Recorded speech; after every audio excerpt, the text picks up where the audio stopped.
నమస్తే అండి. నేను మీ నాగలక్ష్మి. Welcome to Prem Sadhan.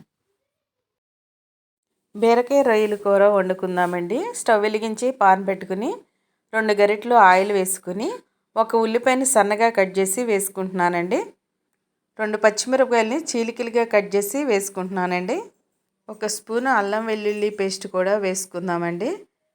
ఈ అల్లం వెల్లుల్లి పేస్ట్ పచ్చివాసన పోయేంత వరకు వేయించుకోవాలండి. ఉల్లిపాయ ముక్కలు కూడా బ్రౌన్ కలర్కి వచ్చే వరకు వేయించుకోవాలండి. ఒకసారి గరిటెతో ఇలా కలుపుకుంటూ వేయించుకుందామండి. పచ్చి రొయ్యలు బీరకాయల్లో వేసి వండుకుంటే చాలా బాగుంటాయండి.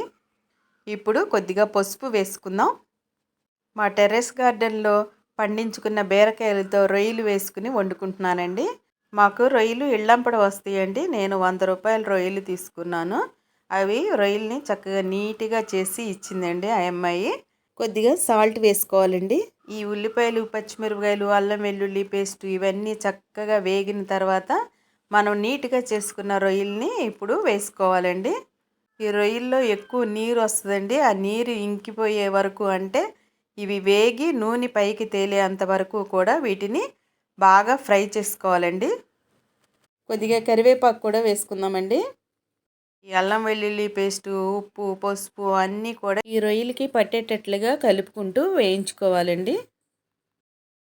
బీరకాయలు పెద్ద పెద్ద ముక్కలుగా కట్ చేసి వేసుకోవాలండి. సన్నగా కట్ చేసుకోకూడదు. ఇప్పుడు నేను కట్ చేసుకున్న బీరకాయ ముక్కల్ని వేసేసుకుని ఒకసారి కలుపుకుంటున్నానండి.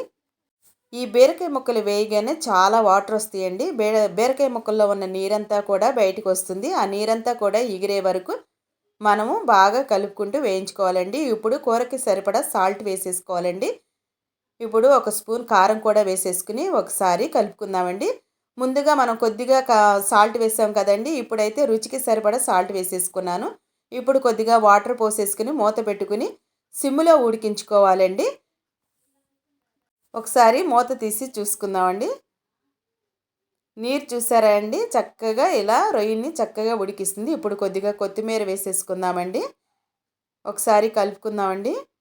కొద్దిగా మా తోటలో ఉన్న మెంతికూర కూడా కొద్దిగా తెచ్చి వేసుకుంటున్నానండి. చాలా టేస్ట్గా ఉంటుంది మెంతికూర వేస్తే.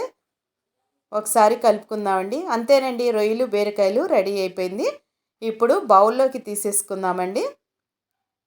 ఈ రొయ్యలు బీరకాయ ఒకసారి ఇలా ట్రై చేసి ఎలా వచ్చిందో కామెంట్ రూపంలో తెలియజేసి మా ఛానల్ని సబ్స్క్రైబ్ చేసుకోండి. ప్లీజ్ అండి, లైక్ చేయండి, షేర్ చేయండి, సబ్స్క్రైబ్ చేసుకోండి. మర్చిపోవద్దండి. ఒక్కసారి ట్రై చేయండి. చాలా టేస్ట్గా ఉంటుందండి బీరకాయ రొయ్యలు.